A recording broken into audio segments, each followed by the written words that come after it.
So I was thinking earlier about the year I learned to drive. So it's 1990. I'm 17 years old, and I had this really cool driving instructor, really cool driving instructor, who had some very simple rules. Don't crash my car. Do the homework I give you, and always say out loud what you're thinking. And it was not kind of everything you're thinking, but when it came to driving, if I was driving down the road and it was, I am now looking in my mirror, I am now looking over my shoulder, I am now signaling, I am now moving, I am looking in my mirror, I can see A.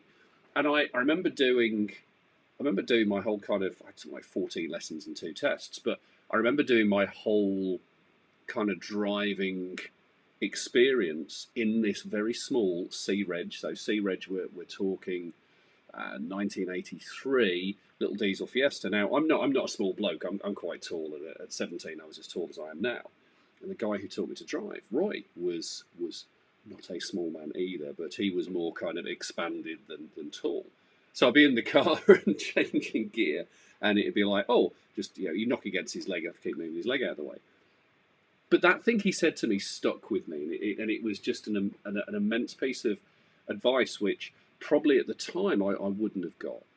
And maybe he didn't know how important it was and how useful it was. And it's only really now, in recent years, I've come to understand exactly what he was talking about. And essentially what he's talking about is he's kind of talking about the 4 stages of competence.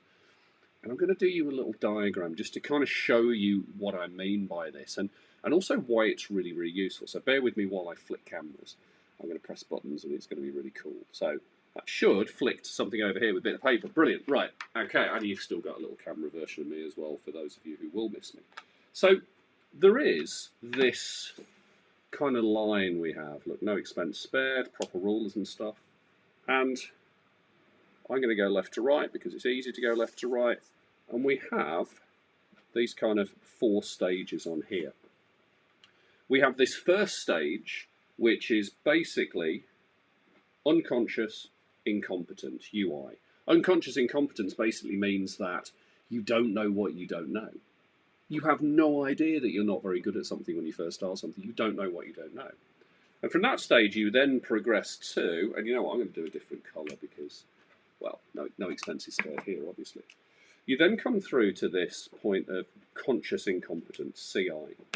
And conscious incompetence is the point where you suddenly are aware of what you don't know. It's like that enlightening moment where you go, oh, I'm now aware of all the things I don't know in the world. Maybe that's the imposter moment where you suddenly go, there's a lot I need to know and I'm aware of this and it scares me. That's a really scary point, but it's really useful to get to that point.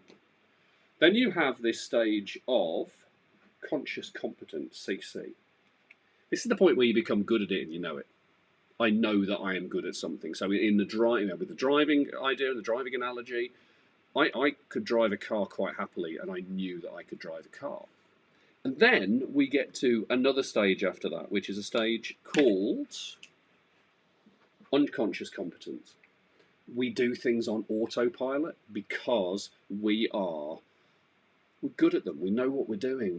But we know what we're doing, but we're not aware that we're doing it. For those of you who drive, think about the drive you may have taken today or a couple of days ago, or your commute. You're so used to doing that drive. You know what you're doing in the car. You know the route that you're going. If someone challenged you and said, can you remember bits of your journey? You'd be like, no, I can't remember them at all. That is unconscious competence. And that's a really cool place to be.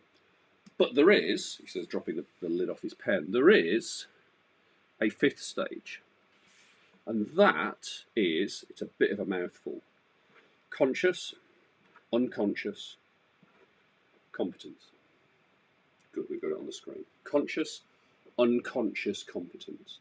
You know that you are unaware of the fact that you're really good at this thing, but what you're doing is you're consciously going, and you're spotting certain things. So let's think back to Roy in the car with me. I'm saying that I am driving down the road. I can see a red Escort. I am looking in my mirror. I can't see anything. I am signalling. I am now manoeuvring and it's safe to do so.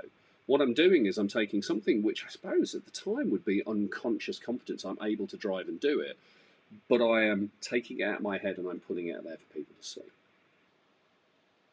And the reason that this is cool is, I'm going to change my camera again. The reason that this is cool is that all of the really good teachers and educators and a load of the leaders that I've been around in my years have been in that point of conscious, unconscious competence. The ones who can really teach something cool to you and do it in a way which sticks.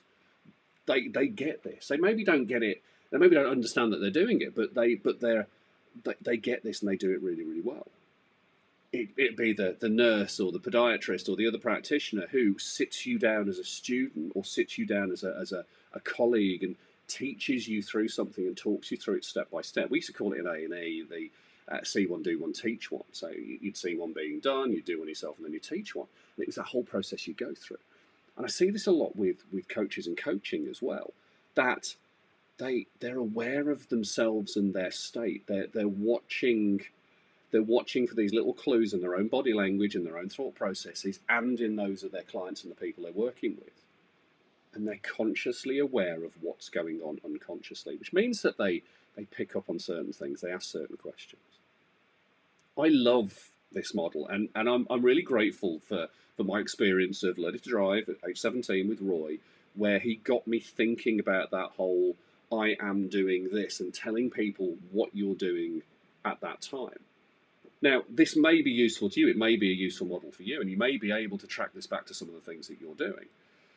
If this is useful, and if you want to have a chat about it, if it's something which you'd like to have a conversation with me about, and maybe you'd like to look at ways in which you can take this and put it into whatever you're doing, drop me a message. You know where I am. Come and find me. I hope that's useful for you. See you later.